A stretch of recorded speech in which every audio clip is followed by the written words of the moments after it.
February 4th. Day the music died. It's winter here in Illinois. We're gonna see if she's just gonna do a starter up. Must POV.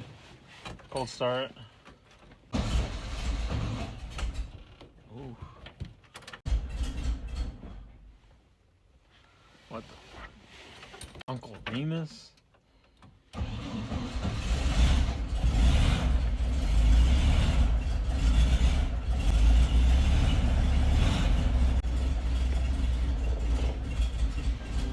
Hello there. Hello there. What the fuck?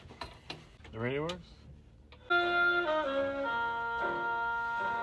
You like jazz?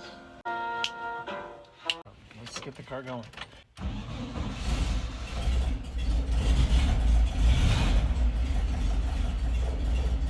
Nice. The biggest reason I want this car on during the winter is just to get the oil circulating, making sure that nothing gets dry, rotten, or frozen up or anything like that. It's your baby after all, so you do give a fuck, right? But that's a good tip during the winter. Kind of turn on your car, maybe drive for 10-20 minutes every month, every 2 weeks, if you really love your car.